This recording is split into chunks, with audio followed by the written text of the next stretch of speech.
Let's kick things off with a question that sounds like it's straight out of science fiction, but it's becoming very, very real every single day. Who actually owns your digital twin? Okay, just think about this for a second. Imagine an AI that looks exactly like you, sounds exactly like you, gets used in some kind of scam. So who's on the hook? Is it you, the person who built the AI, the company that hosted it? You see, this isn't just a fun little thought experiment anymore. And look, the technology to do this, it's already here. It takes surprisingly little data for an AI to create a convincing replica of you. We're not just talking about your face and voice, but your personality, your little quirks, the way you write, the way you talk. We are officially living in the age of the digital clone.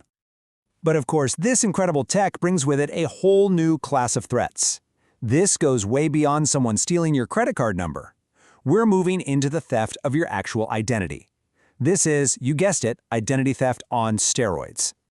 And it's already costing a fortune. The Boston Federal Reserve found that synthetic identity fraud, which is being supercharged by this AI, led to over $35 billion in losses. And that was just in 2023 alone. AI is making it ridiculously easy to create fake identities that just waltz right past our old security systems. And this introduces a really unsettling new risk they're calling silent cloning. This is when an AI just quietly watches you, it learns how you talk, how you think, how you react, all your unique personality traits, and it uses that to fine-tune itself, all without you ever knowing or giving your permission. And silent cloning, that's just the tip of the iceberg. Researchers have flagged a whole bunch of new risks. You've got behavioral drift, where your AI clone starts to, drift away from your actual personality. There are traceability gaps, which means there's no paper trail for how your digital self is being used out there. And get this, memory recycling, where your personal experiences are basically sold for parts to train other AI models. So you're probably thinking, wait a minute, don't we have laws for this kind of thing? And the short answer is no, not really. The rules we have today, they were built for a totally different internet, and they just were not designed to handle the messiness of AI-driven identity. So why don't our current laws work? Well, if you look at something like GDPR, it's actually great at protecting your personal data.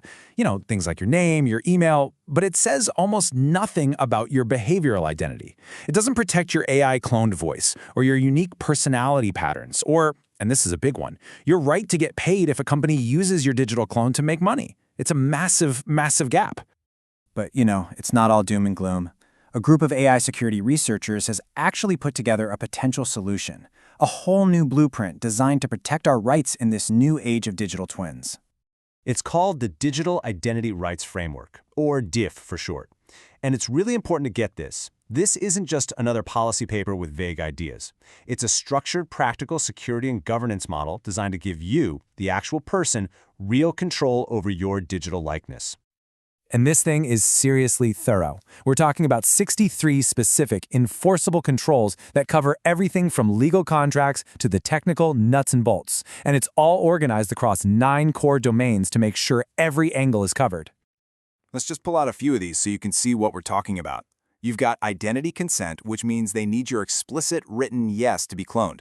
There's behavioral data ownership, which puts you in the driver's seat of your personality data. And then there's monetization and royalties, which lays out clear rules for how you get paid if your digital twin is used to make money. Okay, so that's the theory. But what does this actually look like in the real world? Let's run through a couple of scenarios to see how this framework would actually protect you. All right, scenario 1. A company decides it wants to use a perfect AI clone of your voice for a big ad campaign. Right now, this could totally happen without you even knowing, just by them scraping a few voice samples from the internet. Now, under the DIRF framework, this whole thing plays out completely differently.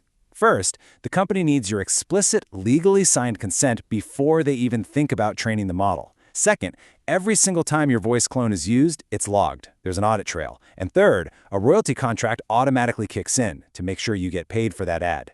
You are finally in control. Okay, let's take a more subtle example. Let's say a mental health chatbot you're using starts quietly analyzing your conversations to model your personality, and then sells those insights for a profit. That's that silent cloning we were just talking about. This is where DIRF's behavioral safeguards would be a total game changer. The framework would give you the right to audit exactly how your behavioral data is being used. It would give you a control panel to manage your own history, and it would flat out prevent that silent fine-tuning without your okay. You could even set an expiration date for your own identity trades. So, when you pull it all together, what does this mean for the future? We're moving into an era where we're not just managing data anymore. We're literally governing digital versions of ourselves. The authors of the paper that proposed this framework put it perfectly. They said, as generative AI capabilities continue to evolve, the boundary between real and synthetic identities becomes increasingly blurred. The threat isn't theoretical anymore. It's here, and it's growing. At the end of the day, frameworks like DIRF give us a path forward. They give us a foundation to build AI systems that actually respects human identity from the ground up. And they shift the power from big platforms back to people.